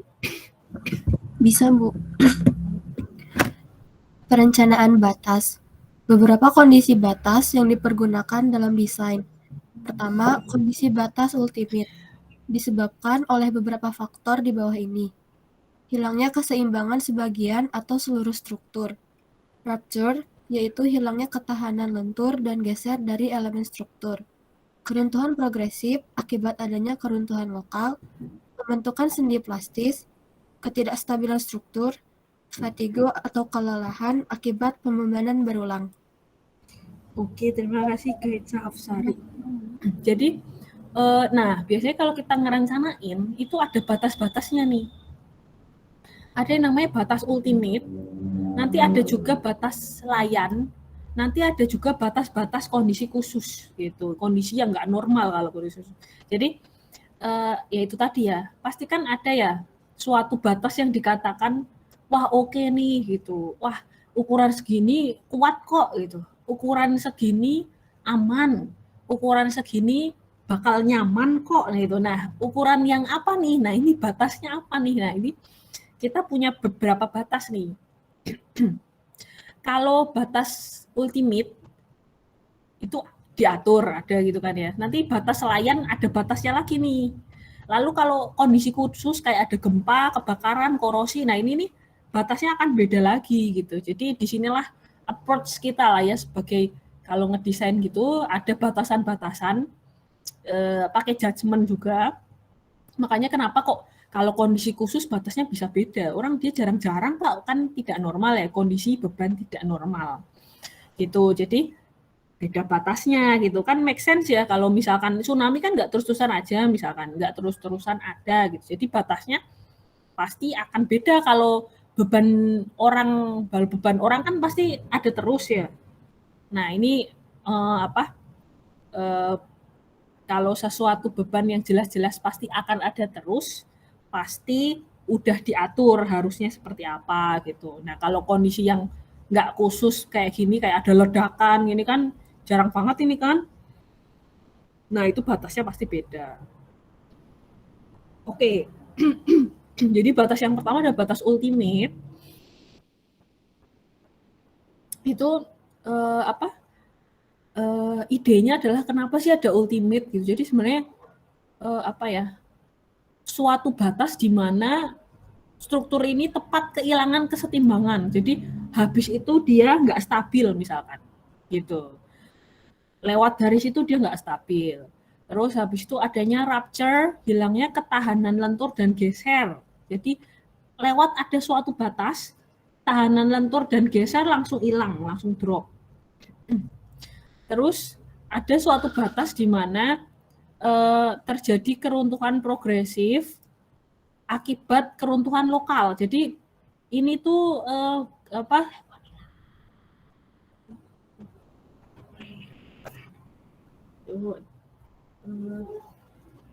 ya mau deh. Ya oke, kita lanjut lagi ya. Jadi jadi keruntuhan itu bisa aja sama kayak sakit deh. Misalkan kalian cuma sakitnya lokal nih. Gimana ya sakit lokal tuh tiba-tiba bentar, saya mikir dulu. Misalkan sakit tenggorokan, kan sakit lokal ya. Nanti ngerembet tuh habis sakit tenggorokan masuk ke paru-paru. Nah, itu ada kayak efek ujung-ujungnya kalian lemes satu tubuh gitu kan. Nah, itu sama juga di struktur. Ada yang rusaknya tuh di balok doang misalkan. Tapi ternyata nyampe ke join nih misalkan kan, jadi ke pertemuan balok sama kolom itu join ya. Nah terus kalau joinnya gagal itu ya udah dong, berarti kolomnya ikutan gagal kan, kalau ininya tuh udah gagal gitu ya itu jadi merembet ke progressive collapse gitu. Jadi ini gagalnya awalnya cuma lokal gitu ya, cuma di bagian balok, tapi bagian ujungnya kena ke join tuh, joinnya rusak kan, jadinya kolomnya juga nggak bisa berfungsi sebagaimana mestinya. Nah ternyata dia kolom lantai bawah. Nah itu kan penting banget tuh kolom lantai bawah. Ya udah deh, jadi gedungnya langsung fail semuanya gitu loh. Jadi ada yang keruntuhan yang bikin progressive collapse ini kayak efek domino gitu loh, yang akibat dia fail. Jadi ada yang fail tertentu yang kalau dia fail ya udah gedungnya itu masih nggak apa-apa. Tapi ada juga yang dia fail itu membahayakan struktur gitu loh. Jadi ada daerah-daerah tertentu yang membahayakan ya, sama kayak kalau udah masuk ke paru-paru yang namanya pernafasan gitu kan, itu bahaya ya, bisa itu tadi progressive collapse gitu, langsung kalian tiba-tiba ya udah deh fatal gitu ya, fatality gitu. Nah itu juga, jadi ada keruntuhan yang progresif itu yang benar-benar berdampak sistemik lah ya, bahasanya itu kayak gitu. Jadi keruntuhan satu men-trigger keruntuhan lainnya. Oh ya, sama kayak jembatan kabel misalkan ya, misalkan jembatan kabel gitu kan, bisa juga fail satu kabel gitu kan, misalkan ini kabel yang gini fail, itu ngerembet kabel yang di sini, jadinya overstress, ikutan overstress, samping-sampingnya ikutan overstress gitu kan ya, lalu dia mulai fail lagi kan, ngerembet lagi ya ke kabel lainnya. Nah itu termasuk juga itu kayak gitu, keruntuhan progresif gitu. Lalu habis itu ada juga ini terbentuknya sendi plastis. Jadi sama kayak tadi ya, misalkan gagal di BIM, itu tuh BIM-nya tuh kalau rusak itu terbentuk sendi plastis. Nah kalau misalkan rusak banget gitu kan bisa nyampe ke join jadinya gitu. Jadi mulai membahayakan itu tadi. Nah, lalu ketidakstabilan struktur ya, ini sebenarnya hampir mirip ya, ini hilangnya keseimbangan sebagian atau seluruh. Intinya adalah kalau nggak seimbangan yang jadi nggak stabil ya, kalau nggak stabil itu udah bahaya juga, sangat-sangat bahaya. Lalu ada yang namanya fatigue nih, fatigue kelelahan. Jadi yang namanya fatigue itu tuh bebannya tuh sebenarnya ecek-ecek nih, bebannya cuma ecek-ecek kayak cuma berapa ya? 10 kilonewton misalkan. Tapi bebannya tuh ada hilang gitu loh. Jadi itu akan lebih membuat lelah struktur gitu. Daripada beban yang benar-benar berat gitu. Lalu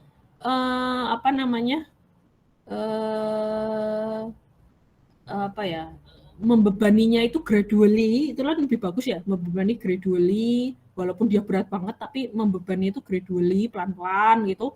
Lalu unloadingnya juga gradually. Nah itu kan lebih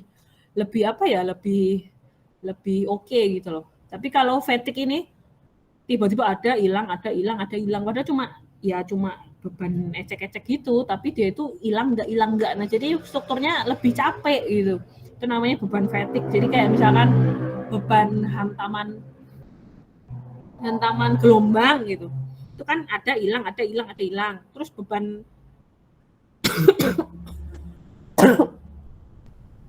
live load kendaraan itu juga ya. Jadi tiba-tiba kendaraannya datang dan tiba-tiba lalu habis itu hilang, itu juga bikin fatigue. Nah gitu, jadi beban inilah yang namanya beban fatigue, itu akibat pembebanan berulang gitu. Nah jadi batas-batas ini itu dikategorikan sebagai batas ultimate, dan semuanya ini kita punya batas sehingga jangan sampai lewat.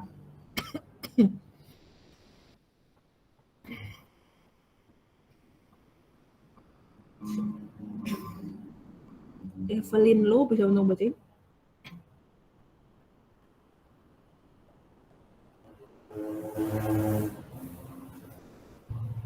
Suaranya kayaknya belum kedengeran, Evelyn.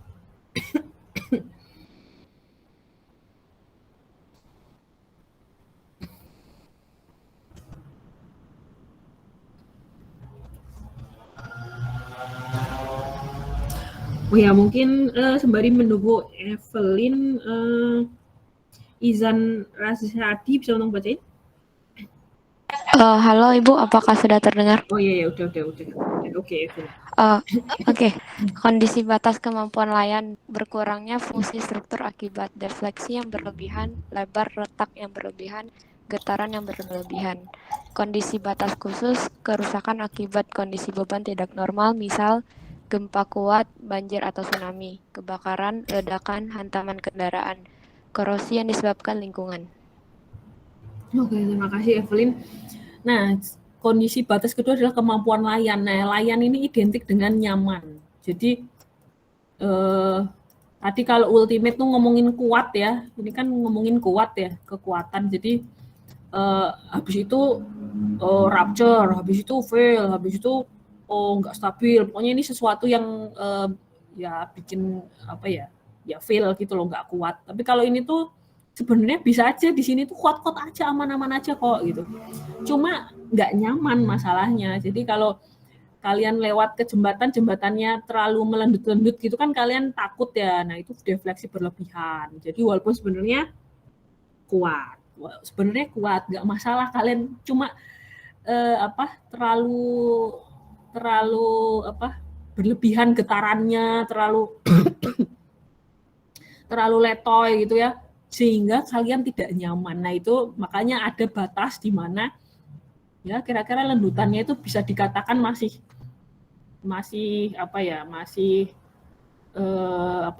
nyaman gitu loh, masih tidak meresahkan gitu lah ya. Jadi ada batas di mana gitu lendutannya itu tidak meresahkan lah ya kabarnya. Sama ini misalkan lebar retak. Jadi secara hitungan kuat gitu, tapi kelihatan banget udah menganga. Retaknya itu kayak udah menganga 5 cm gitu, lalu kelihatan tulangannya gitu kan, kalian tuh khawatir juga ya ngelihatnya kan, apalagi itu sesuatu yang kelihatan gitu loh, nggak ada plafon misal plafon gitu kan, jadi khawatir nih kalian gitu karena udah retaknya menganga gitu. Jadi ada batas-batas yang membuat kita tidak nyaman dan kita khawatir. Nah, itu ada, kita makanya punya batas itu tuh. Karena kita juga maunya ya memberi rasa nyaman, apalagi orang yang nggak tahu sipil gitu kan, yang masa ngelihat kayak gini kan gimana nggak khawatir gitu ya, lalu lewat di jembatannya naik turun getar gitu kan, panik juga gitu ya. Terus misalkan ini nih rumah tapi kok getarannya berlebihan, nah kan kalian nggak bisa tidur ya, yang gitu-gitulah. Jadi ada batas-batas yang dikatakan nyaman gitu, dan kita harus masuk ke situ. Kalau lebih ya itu tadi bisa jadi sebenarnya dia kuat, cuma kalian nggak bisa tidur, jadi gedung tidak bisa berfungsi nyaman sebagaimana mestinya gitu. Ya kasihan juga orangnya kan, jadi nggak bisa tidur.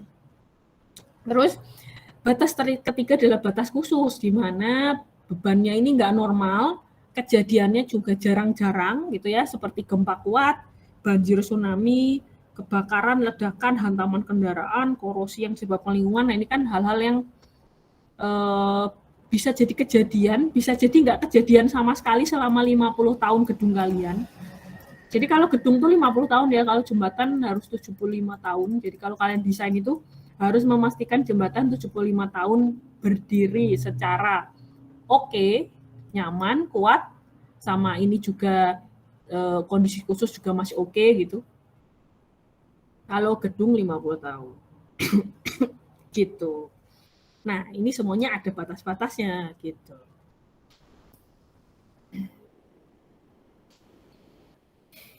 Oke. Ya, Izan Rasyadi bisa ngomong bahasa ini?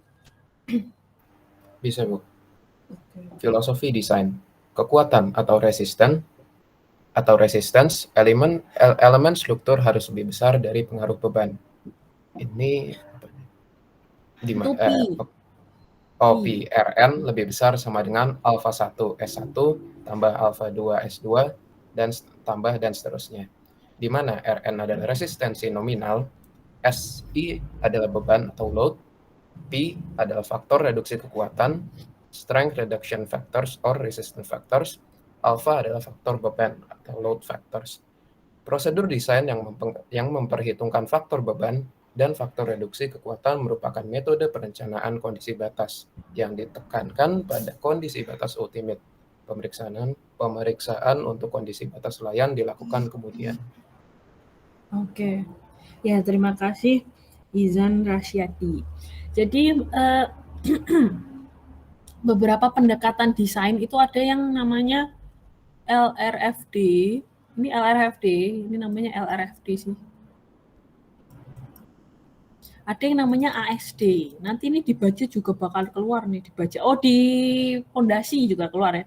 Di pondasi pendekatannya ASD kalau ngedesain. Kalau dibaca dua-duanya ada, LRFD ada, ASD ada. Nah, kalau di beton ya kebanyakan LRFD sih, tapi ada juga beberapa ASD ya. Pokoknya kalau ngomongin tegangan itu pasti ASD. Nah, Ya, ini juga masih ngomongin ini elastis sama ultimate, nanti ASD sama LRFD maksudnya. Jadi dalam kita ngedesain gitu tuh ada pendekatan kayak gini nih. Jadi pokoknya kalau kalian belajar tuh kalau bisa kok bisa ya ada itu gitu. Itu lebih menarik sih kalian pelajari kayak gitu. Jadi ada ide nih. Di bagian kiri itu namanya kapasitas kita. Di bagian kanan itu adalah yang harus kita tahan gitu loh. Jadi ini demand berarti ya, demand. Ini kemampuan kita. Ini demand atau keperluan gitu. Jadi dalam ngedesain itu kan pinginnya kita pokoknya kan beban udah banyak ya, misalkan ini beban salju misalkan, atau beban live load, dead load. So ada banyak ya bebannya, ada banyak. Nah, tapi masing-masing beban ini angkanya nggak pasti sebenarnya. Jadi bisa aja apartemen bisa aja kalau lagi ada event, ya mall deh sekarang mall ya. Kalau misalkan ada event, ada bazar gitu bisa aja 2.000 orang dalam berkumpul nih gitu. Lalu bisa aja pas kosong-kosongnya nih, misalkan lagi corona nggak ada yang ke mall gitu kan ya. Jadi bebannya sendiri tuh nggak pasti nih ceritanya. Kita tuh harus ngedesain sesuatu yang nggak pasti gitu. Jadi engineering tuh gitu ya. Jadi agak tengah-tengah kan rekayasawan ya. Jadi kalau science tuh jelas banget ya, science itu udah jelas gitu.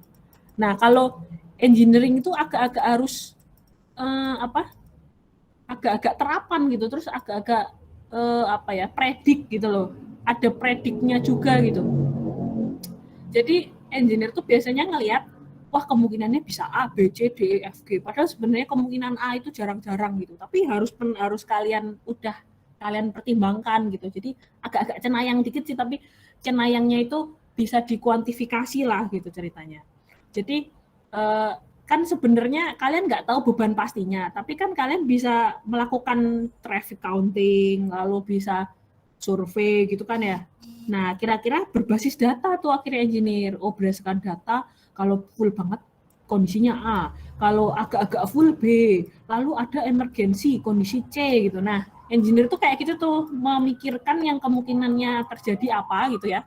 Makanya di sini bisa bebannya apa aja sih.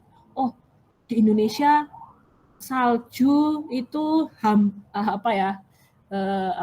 impossible gitu kan, ya udah nggak ada nih salju di Indonesia gitu loh. Jadi tapi ternyata bisa jadi ada gempa misalkan, lalu berdasarkan probability gempa sama banjir kejadian barengan itu paling cuma berapa persen gitu. Gempa sama terus ini misalkan beban pekerja di atap sama hujan gitu ya, kemungkinan nggak jadi bareng-bareng. Nggak, maksudnya kalau hujan-hujan tuh orang-orang nggak ada yang benerin atap gitu loh. Jadi disitulah engineer gitu. Jadi agak-agak cenayang tapi berdasarkan data lalu kita mempredik gitu. Makanya di sini makanya nanti ada load combination tuh kenapa sih live load ketemu sama dead load, lalu gempa gitu misalkan ya. Gempa itu nggak diketemuin sama angin lagi gitu. Karena hampir jarang angin sama gempa kejadian barengan. Lalu kenapa live load pekerja atap itu nggak ketemu bareng sama hujan gitu. Karena kalau hujan orang-orang nggak benerin atap yang gitu-gitu tuh. Jadi itu engineer tuh agak-agak kayak gitu. Jadi kita harus predik. Nah, jadi sebenarnya kan ketidakpastian ya. Makanya kenapa kalian belajar prop stat gitu ya. Jadi pokoknya dinikmati aja sebenarnya itu hal-hal kayak itu tuh menarik gitu sebenarnya kalau kalian tahu kenapanya gitu. Ada ada ceritanya gitu. Jadi kalian tuh kalau bisa nggak usah pusing-pusing mikirin prop statnya, probability-nya gitu, tapi pahami make sense gitu. Itu lebih masuk tuh ke otak gitu. Malah lebih menarik menurut saya ya. Nah, jadi kayak gini nih, kalian di-link sama suatu hal yang uncertainty itu. Kan si live load kan angkanya nggak pas gitu, tapi kalian harus predik nih. Jadi misalkan ini dead load ya, misalkan ini dead load, ini live load. Nah, jadi karena kita dealing dengan suatu angka yang nggak pasti, ini kita kita gedein dikit karena kita ingin agak-agak lebih aman gitu loh. Jadi ini kita naikin lagi gitu. Di sini juga karena uncertainty itu tadi kita naikin angkanya. Jadi ini tuh angkanya pasti lebih dari 1 gitu. Kecuali dead load yang bantuin itu kurang dari 1 ya. Dan nanti ada istilahnya dead load yang malah kalau dia gede malah menguntungkan gitu. Nah itu kenapa ada dead load depannya kurang dari 1. Jadi bagian beban nih kita agak naikin dikit karena kita harus menghadapi uncertainty tadi itu. Beban tuh nggak fix angkanya gitu ya. Lalu yang bagian kiri, bagian kapasitas, kan ada uncertainty juga ya. Jadi misalkan kalian bikin FC prime targetnya 30. Nggak kejadian 30, yang kejadian cuma 25 gitu kan. Jadi ada uncertainty, terus kayak misalkan workmanship gitu kan. Jadi kalian tuh di sini bagian kapasitas pun ada uncertainty. Jadi diturunin nih, P itu pasti angkanya kurang dari 1. Jadi dia nurunin kapasitas kita gitu. Jadi engineer itu kayak gitu jadinya. Untuk mencapai keamanan safety tertentu gitu ya, target safety tertentu yang dealing dengan angka yang uncertainty tadi, jadi kita kasih tambah-tambahan SF dikit nih, yang bagian beban kita naikin, bagian kapasitas kita turunin. Jadi kapasitas kita agak-agak coba pesimis, si beban kita juga kita gedein lah gitu loh, biar lebih aman gitu. Nah gitu, itu adalah idenya. Nah terus si alpha 1 sama alpha 2 ini juga ada judgement-nya nih. Depannya live load itu selalu lebih gede daripada depannya dead load. Jadi kalau kalian tuh kan sering ya 1,2 DL ditambah 1,6 LL. Nah ini ada ceritanya juga kenapa kok yang depannya live load itu naikinnya lebih gede daripada depannya dead load. Karena dead load itu lebih pasti angkanya. Kalau live load itu tadi ya orang-orang bisa ada enggak gitu kan, bisa tiba-tiba full, tiba-tiba kosong melompong gitu. Kalau dead load itu udah bisa lebih dipastikan gitu. Makanya istilahnya faktor bebannya lebih kecil daripada live load. Nah di sini tuh prop stat juga nih gitu. Jadi di situ seninya probability ya. Jadi angka 1,2 yang ada di peraturan sama 1,6 ini udah dihitungin sama ahli prop stat sehingga kalian tinggal pakai aja gitu loh. Jadi kalian nggak perlu kira-kira berapa ya faktor bebannya ya gitu. Lalu kalian prop stat dulu. Nah itu nggak perlu. Oke, ya kalau ada pertanyaan ini ya silahkan. Ini waduh masih banyak juga ya.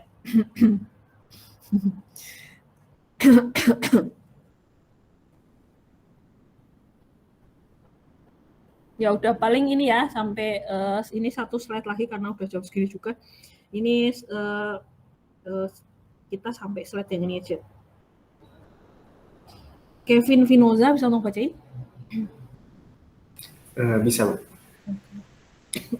Dasar analisis dan desain. Pertama, metode elastis.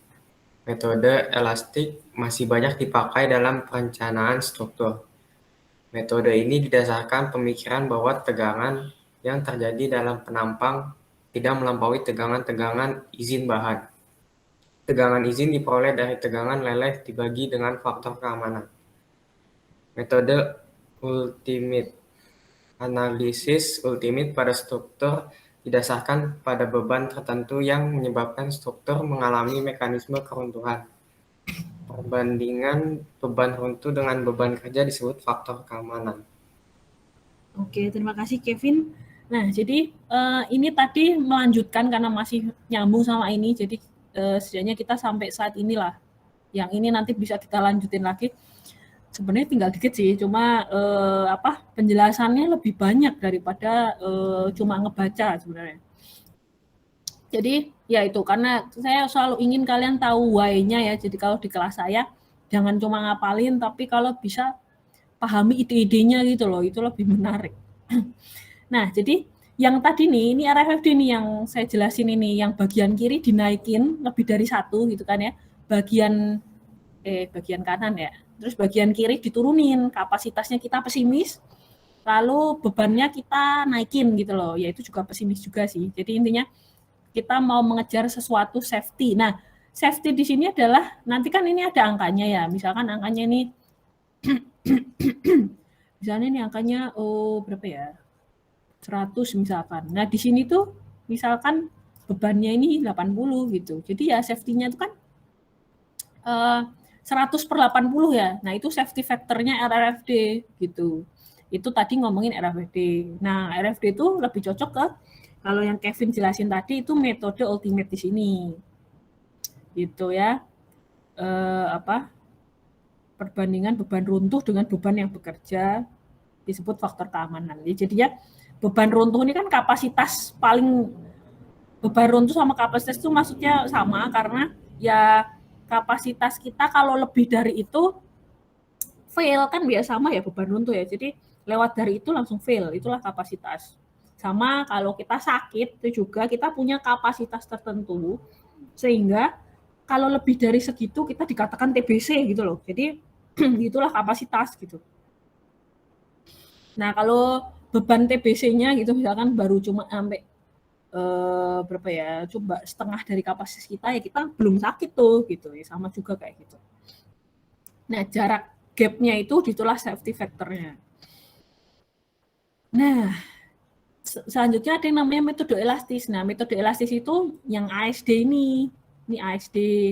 Nah biasanya ini juga kalian bisa perhatikan ya, kalau di pondasi itu selalu ngomongin ASD karena ngomonginnya tegangan gitu. Jadi nah ini kan dia ngomong tegangan yang terjadi pada penampang tidak melampaui tegangan izin. Jadi tegangan yang terjadi kurang dari tegangan izin. Jadi biasanya tuh bentuknya gini kurang dari izin gitu. Nah, perbandingan dari ini sama ini itulah SF. Jadi kalau di pondasi kan SF-nya 1,6, 2, 2,5. Nah, itu tuh perbandingan ininya. Perbandingan tegangannya gitu ya terhadap izin gitu ya. Jadi disitulah pendekatan ASD selalu ngomongin tegangan. Jadi kalau misalkan mekanika bahan itu kan ngomongin tegangan. Nah, itu juga ASD tuh kayak gitu pendekatan. Zaman dahulu itu adanya ASD doang sih. Jadi dulu baja, beton itu pendekatannya ASD semua. Gitu. Jadi di sini itu adalah tegangan yang terjadi. Jadi misalkan tegangan tarik tadi ya, berapa misalkan. Nah, itu izinnya berapa sih gitu. Gitu. Itu pendekatannya kayak gitu kalau ASD. Gitu. Ya udah deh. Ya udah cuma gitu ya. Gitu. Jadi kalian bisa mulai memperhatikan tuh di baja harusnya juga ada yang namanya RFD sama ASD. Dua-duanya masih kepake sih walaupun dominan RFD. Nah kalau fondasi itu ASD masih pakai. Nah kalau beton kebanyakan RFD. Tapi kalau masalah-masalah tertentu beton juga masih pakai ASD. Jadi kayak misalkan tegangan pre-stress itu ASD dan seterusnya lah. Ini kalau ngomongin tegangan kita pasti pakai ASD.